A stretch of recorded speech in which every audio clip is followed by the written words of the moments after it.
Do you want to get into the Bitcoin ecosystem but don't know where to start? You need a Bitcoin wallet. So what's the best Bitcoin wallet? Stop searching, because today I'm going to show you the Sparrow wallet, a Bitcoin wallet built for people who want serious control and serious privacy. Sparrow is one of the best Bitcoin wallets because it is free, open source, and it gives you a ton of control over your Bitcoin transactions, especially fees, UTXOs, multiple accounts, and how you connect to the Bitcoin network. In this video, I'll walk you step by step through Sparrow, how to set it up, how to send and receive Bitcoin, how to use it with hot wallets and hardware wallets, and the key settings that matter. Sparrow is a Bitcoin only wallet, and that's a good thing. Here's why. Wallets that support thousands of altcoins need much more complicated code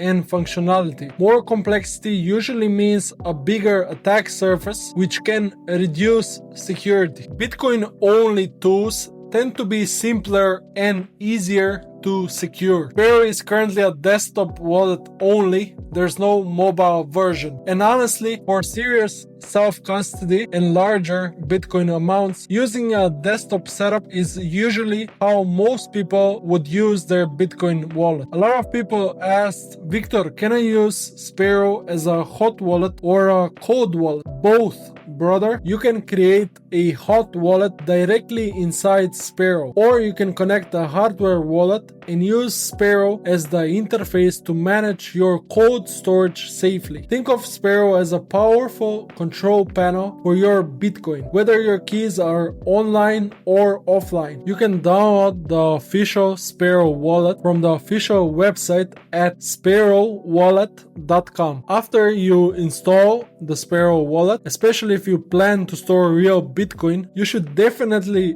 verify your download. This makes sure that you have downloaded the correct signed version of the Sparrow wallet. If you go to the download section, you can see you have the Sparrow wallet download, but you also have manifest signature and manifest. You should download these files as well to verify your download. To verify your download, open up your Sparrow wallet, go to tools, verify download. Inside here, you should have selected a signature and a manifest. You should previously put all these files, the Sparrow wallet installation, the manifest file, and the manifest signature inside a single folder. In the signature section now, click browse and choose the manifest.txt.asc.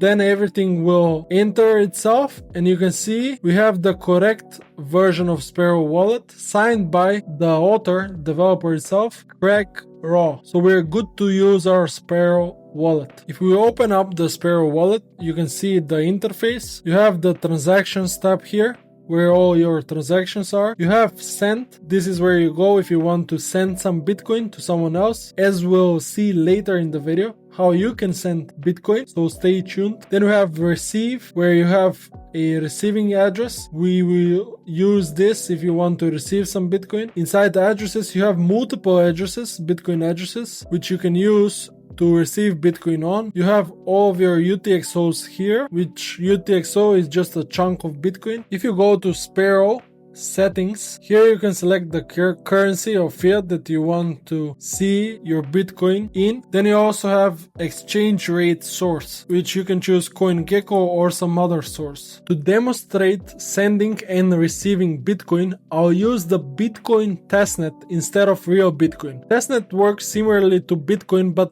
the coins are only for testing, so we can practice without risking real money. To switch Sparrow into testnet mode, just go to Tools, Restart in Testnet 3. To get testnet Bitcoin, you can use a faucet like this faucet here at coinfaucet.eu. If you're using testnet 3, you can get Bitcoin here, or if you're using testnet 4, you can get Bitcoin here. Here's an example testnet address, Bitcoin address, where I already have some testnet Bitcoin. You can see I have 0.0013 Bitcoin or testnet Bitcoin. Now I'm going to attempt to send Bitcoins to this address, which is also my address.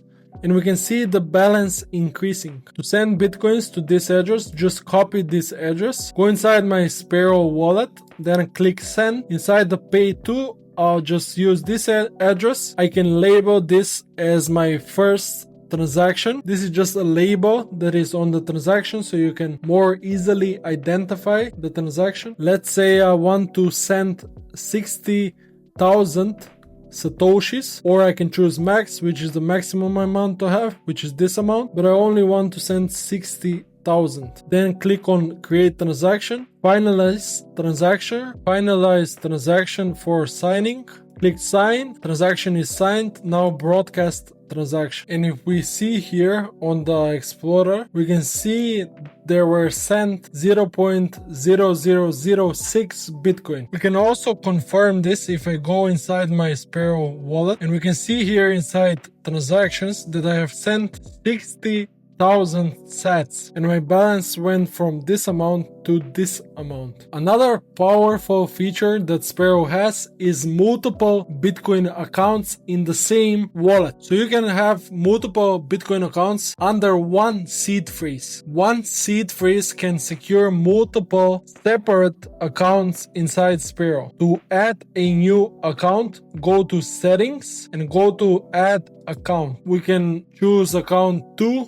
Okay, and then inside here you have all the different accounts with different balances. Here in these tabs you can rename the account if you right click and click on rename account. Now let's talk about one of the most important settings: how Sparrow connects to the Bitcoin network. Go to Sparrow, then settings. Inside here, go to server. You'll see three main options. You can click on edit existing connections. You have three options to connect to the Bitcoin network. First one is a public server, which is the default option. And this means Sparrow connects to a random public Electrum server on the internet operated by someone else. It's easy, it works instantly, but it's not ideal for privacy because your wallet activity is being queried through someone else's infrastructure. Then we have Bitcoin Core. This is if you're running your own full Bitcoin node. This is the gold standard for sovereignty. Sparrow connects directly to a Bitcoin Core full node that